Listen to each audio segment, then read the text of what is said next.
Soudure, par Quentin Clément. Chapitre 8. Une bête enchaînée. Sergei Rogers s'était affalé dans un divan luxueux, aux coussins brodés dans une petite pièce aux murs de bois et au mobilier poussiéreux. Par la fenêtre, passait un fin rayon de soleil qui péniblement se frayait un chemin à travers le volet fermé pour garder la chambre dans une certaine fraîcheur. Un homme restait à la porte en permanence, un membre honorable de la garde personnelle du chef de guerre qui pouvait s'enorgueillir d'avoir la noble tâche de passer ses journées à regarder un vieillard crever lentement. La porte s'ouvrit doucement, dévoilant la silhouette de Regan que le garde laissa entrer. La femme fit quelques pas vers son père, toisant sa vermine de géniteur avec un mépris non dissimulé. « Tu m'as fait appeler, père ?» L'homme se redressa doucement. Ses épaisses couvertures glissèrent sur son corps, dévoilant la maigreur squelettique du mourant.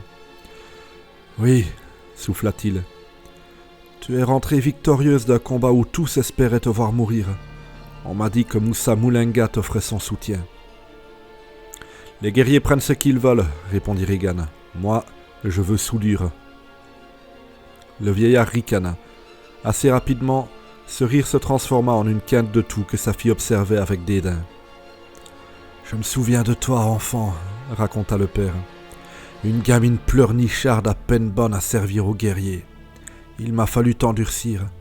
J'ai fait en sorte que tu deviennes forte et aujourd'hui, regarde-toi. Tu es la femme qui a tué Friedrich Feuerstein, une véritable rivale pour Harold. C'est moi qui ai fait de toi ce que tu es. » Cette fois, c'est Regan qui ricana. « Tout ce que tu as fait, c'était pour notre bien, n'est-ce pas? Je suis censé te remercier ?» L'autre se renfrogna. Son ton devint plus agressif. « Je ne m'y attends pas.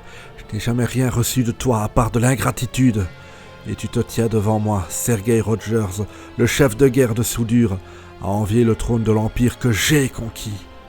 Si j'avais encore la force de bander, je te ferais tenir par mes armes et je te baiserais juste pour te rappeler où est ta place, celle d'une gamine qui devrait me remercier pour ses privilèges. » Alors qu'il parlait, l'homme s'emporta. Le souffle court, il fut pris d'une nouvelle quinte de toux et dut se recoucher. La femme ne broncha pas. Son père pouvait la menacer autant qu'il voulait. La vérité était qu'il n'avait plus le pouvoir de lui faire quoi que ce soit, surtout pas de lui faire peur. « Je vais te laisser te reposer, » dit-elle en se retournant.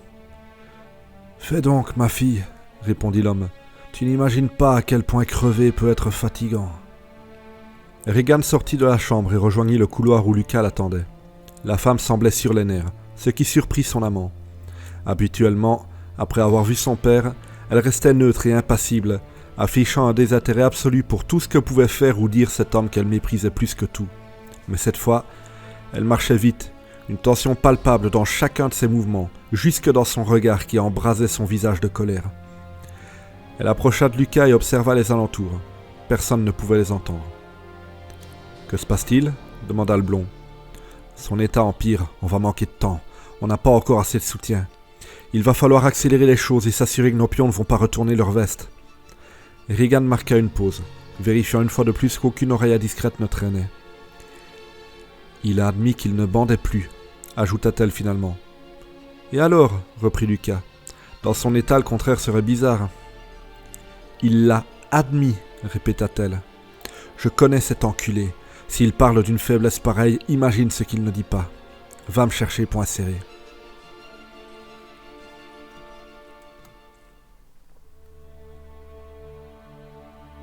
Morgan était en patrouille dans les rues de soudure. Il avait des maux de tête atroces et de terrifiants vertiges depuis son combat contre Karl.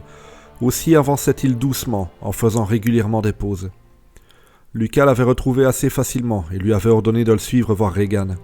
Le garde avait d'abord hésité à lui répondre qu'il n'était pas aux ordres de la fille de Sergei, mais en fin de compte, être appelé par un membre de la famille Rogers était un bon prétexte pour mettre un terme à sa patrouille du jour et rentrer au baraquement des guerriers. Les deux hommes arrivèrent au quartier de la femme qu'ils servaient. Lucas frappa à la porte et la voix de Regan les invita à entrer. Elle était debout, devant cette fenêtre d'où elle passait son temps à regarder la ville de haut, un alcool fort à la main. Lorsque Lucas et Morgan entrèrent, elle vida son verre d'un trait et le posa sur une table à côté de la bouteille. « Bienvenue, point serré. Il faut qu'on parle. » Le garde avança mais ne répondit rien, attendant simplement qu'elle dise ce qu'elle avait à dire. Elle reprit la parole. Mon père est sur la faim. Je veux dire, ça fait des années qu'il est sur la faim, mais là, vraiment, il va crever d'un jour à l'autre. Je vais chialer, répondit Morgan sarcastiquement.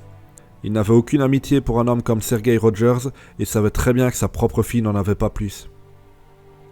J'ai payé ma part du contrat, continua-t-elle. Je t'ai livré Karl et il est mort. Je t'ai fait venir pour m'assurer que tu serais prêt à faire de même et à m'aider à affronter Harold lorsque le moment sera venu. Morgan observa la femme durant une seconde. Il posa aussi le regard sur Lucas qui se trouvait comme toujours dans son dos. Il avait longuement réfléchi à la situation et avait pris sa décision depuis plusieurs jours. Il n'était certes pas en position de force, mais devait au moins à Regan d'être franc avec elle. « Je n'ai vraiment plus aucune raison de risquer ma vie pour toi, » répondit-il. « Avec Harold, j'ai un statut, je ne risque plus de crever de faim à l'extérieur, et toi, tu n'as plus rien à m'offrir. » La femme ne parut pas surprise par cette réponse. « Tu choisis le mauvais camp, point serré. Les gens comme mon frère disent mépriser les faibles sans se rendre compte que c'est eux qui les créent. La vérité, c'est que personne n'a plus besoin de l'existence des faibles que lui, car sans eux, il n'aurait plus aucun de ces fameux privilèges. Il serait l'égal des autres, et cette idée lui est insupportable, parce que quelqu'un qui est son égal est quelqu'un qui peut lui faire du mal, et ça le terrifie. Alors il crée des faibles pour avoir le droit de leur être supérieur. « Lorsque j'aurai pris le pouvoir sur Soud, tu ne gagneras jamais, » l'interrompit Morgan. « Tu vaux pas mieux qu'Harold. Ta seule arme, c'est la manipulation. Tu mens, tu te sers de tous ceux qui t'entourent comme de pions. J'ai aucune confiance en toi. Tu vas perdre, et si je suis de ton côté, je vais sacrifier ma vie pour que dalle. » Mais la femme ne se laissa pas déstabiliser. « Et pourquoi je ne gagnerai pas ?»« À cause de ta chatte. » Cette fois, Regan se renfrogna, n'appréciant visiblement pas du tout le terme que venait d'employer Morgan. « Quoi ? Qu'est-ce qu'elle a, ma chatte ? » ?»« Elle existe, voilà tout. Et rien qu'à cause de ça, les guerriers ne te suivront pas. » Regan soupira et baissa la tête. Elle se ressaisit de son verre qu'elle remplit et marcha doucement vers un vieux canapé dans lequel elle se laissa lourdement tomber. Elle but une gorgée et posa son regard sur Morgan. « Au fond, je sais que tu as raison, point serré. Je devrais abandonner. » Lucas fit un pas en avant et voulut intervenir, mais elle l'arrêta d'un signe de la main, signifiant qu'elle n'avait pas fini de parler. « Je suis probablement allé trop loin pour simplement revenir en arrière et m'allier à Harold. Si je veux qu'on se parle, lui et moi, il faut que je lui offre un superbe cadeau. Point serré, tu n'es donc plus à mon service, mais serais-tu d'accord de m'en rendre un dernier ?» Morgan hocha la tête, il ne s'était pas du tout attendu à la possibilité de sortir de cette pièce avec une solution pour éviter une guerre interne à soudure. « J'ai mis mon frère très en colère, » expliqua Regan. « Je ne sais pas si tu savais qu'il possédait une esclave dans ces quartiers, enfermée dans une pièce où elle n'a de contact avec personne d'autre que lui et à qui il fait absolument ce qu'il veut. Il l'appelle sa concubine. Je ne pense même pas que cette pauvre fille ait déjà vu la lumière du soleil depuis qu'elle lui appartient.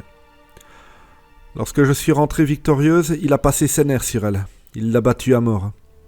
Son cadavre est dans un cachot où elle est à la disposition des guerriers haut placés. » Morgan hocha la tête. Il ne savait rien de cette histoire de concubine, mais ne pouvait plus être étonné ou révolté par quoi que ce soit à soudure. Il ne voyait cependant pas du tout où Regan voulait en venir. « Je t'ai fait suivre plusieurs fois, point serré. Lucas a d'ailleurs repéré une jolie blonde qui travaille pour un proxénète du nom de Ronald. » Morgan commença à serrer les poings. Son visage devenait cramoisi alors qu'il comprenait que la fille de Sergei était en réalité en train de le menacer. « Je voudrais que tu t'occupes de la transaction et que tu amènes cette esclave, Emma, à mon frère, pour qu'il en fasse sa concubine et qu'elle soit enfermée à son tour, sans plus jamais voir personne d'autre que lui. Elle va vivre un véritable calvaire, mais avec un peu de chance, elle survivra pas très longtemps. Pauvre fille, il aurait mieux valu pour elle que la personne à la tête de soudure abolisse l'esclavage, mais bon, tu as choisi lequel des deux mondes tu voulais soutenir. »« Espèce de pute !» explosa Morgan en avançant vers Regan, affichant le visage d'un prédateur foudrage. « On se calme !» intervint Lucas en empoignant l'arrière du col de la veste de cuir de Morgan et en collant le canon d'un revolver sur sa nuque. Il était piégé. Il s'arrêta net, impuissant, n'ayant pour seul pouvoir que d'envoyer à Regan un regard assassin. Il était une bête sauvage enchaînée, hurlant de colère face à une dompteuse qui se levait de son siège pour approcher un visage narquois de celui de monstre soumis à sa volonté. « Je pense que tu as compris le message, point serré. Alors réfléchis bien avant de choisir un camp. Réfléchis bien aux conséquences. » Elle vida son verre d'un trait et retourna à sa fenêtre, alors que Lucas lâchait Morgane sans cesser de le tenir en joue. « La réunion est terminée, lança le blond. Je te raccompagne. » Ne pouvant rien faire, souffrant toujours de sa commotion et incapable de savoir si le revolver était chargé ou non, Morgane n'eut d'autre choix que de quitter les quartiers de la digne fille de Sergueï. Une fois la porte fermée dans son dos, il entra dans une colère folle qu'il laissa enfin exploser. Hurlant comme un damné, il frappa dans le mur face à lui, laissant sortir toute sa colère. Il cogna les plaques d'acier pendant plusieurs minutes, serrant les dents comme ses poings qui s'écorchaient contre la surface froide et rugueuse qui se marquait de sang à chaque nouveau coup. Il finit par être à bout de souffle. Observant le mur couvert de taches rouges laissées par ses poings intensément douloureux, unique résultat de la vacuité de son explosion de colère inutile. Il était impuissant et pris au piège. Il quitta le quartier des guerriers. Il devait voir Emma.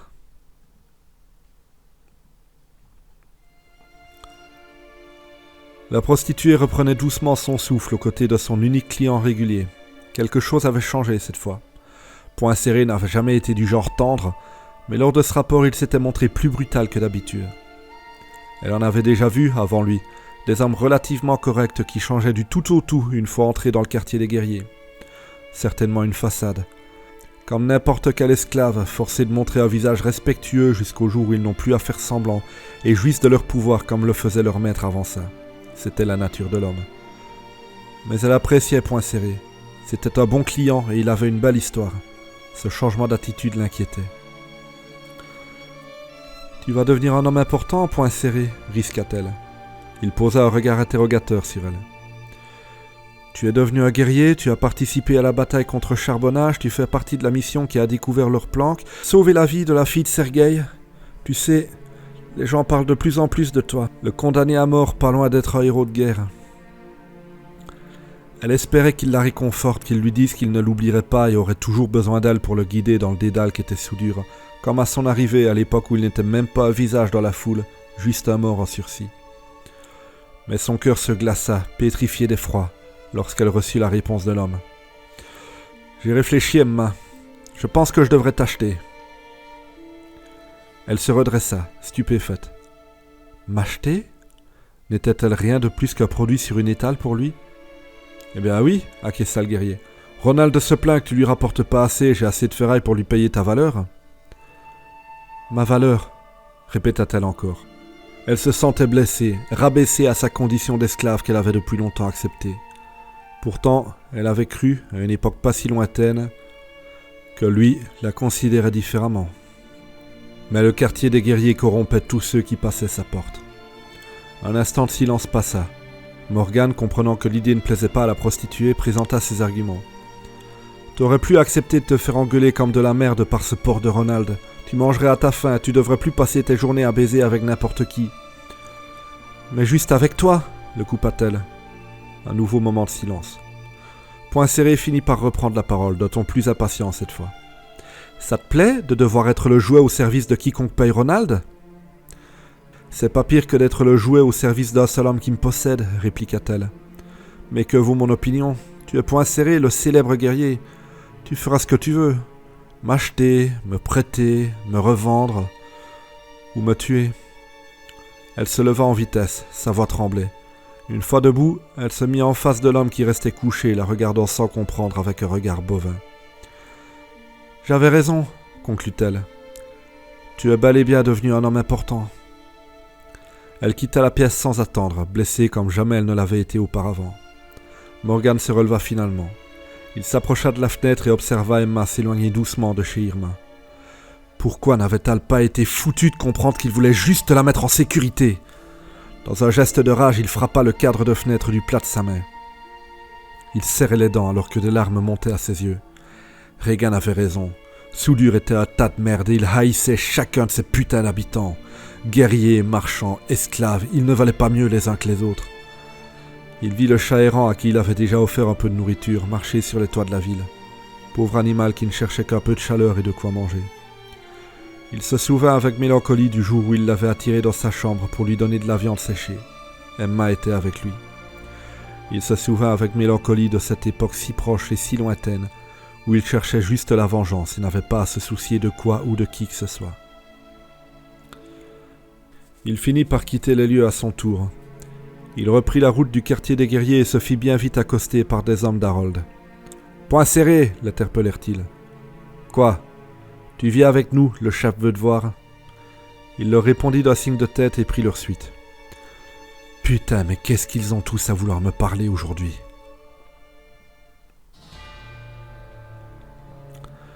Dans ces quartiers, Harold fulminait en regardant les quelques membres de sa garde rentrer avec l'homme qu'il voulait voir.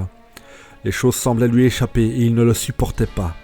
Il s'était battu toute sa vie pour Soudure, avait versé son sang pour la ville, et voilà qu'en une seule bataille, Regan lui avait presque ravi le pouvoir. Il aurait tué gratuitement le premier homme qu'il aurait regardé de travers, mais là, sa colère était dirigée vers une cible précise. Point serré. Lorsque l'homme qui l'attendait fit son entrée, il l'attaqua immédiatement avec agressivité, sans introduction. « Point serré, tu fous quoi avec ma sœur, bordel ?» L'autre ne se laissa pas impressionner par ses aboiements et répondit avec insolence. « Et tu voudrais que je lui fasse quoi à ta sœur ?»« Te fous pas de moi, elle essaie de te faire tuer dans l'arène, je te donne une place dans la garde pour rétablir la situation. Et là, vous voilà copains comme cochons à faire des missions de reconnaissance tous les deux, et elle t'invite dans ses quartiers !» Morgan comprenait. Harold avait voulu en faire son jouet dans le but de faire chier sa sœur, et maintenant que plusieurs guerriers commençaient à lui tourner le dos, il avait peur que son jeu se retourne contre lui. « C'était pas une mission de reconnaissance, » répondit franchement Point serré. Regan savait dès le départ où se trouvait le camp retranché de Feuerstein. Harold, interloqué, sembla soudainement se calmer, prêt à écouter avec intérêt les informations de son guerrier. L'autre continua. Ces éclaireurs avaient trouvé la planque depuis plusieurs jours. Elle a organisé cette fausse expédition pour faire croire que la découverte venait d'elle et s'en servir pour améliorer sa popularité. Mais le fils de Sergueï restait incrédule. « Et pourquoi elle t'aurait pris avec elle au lieu de prendre des gars qui lui étaient fidèles ?»« Parce qu'elle veut toujours que je crève, » répondit Morgan sans feindre sa colère vis-à-vis de la femme, rendant son mensonge crédible. « Au milieu du désert, elle a proposé une grosse somme à Karl pour me buter. Elle pensait pas que je réussirais à l'avoir. » Cette fois, Harold changea de ton. Sa colère fit place à l'effarement alors qu'il imaginait les deux hommes se battre. « Toi, tu as tué Karl le balafré dans un combat d'homme à homme ?» Morgan hocha doucement la tête.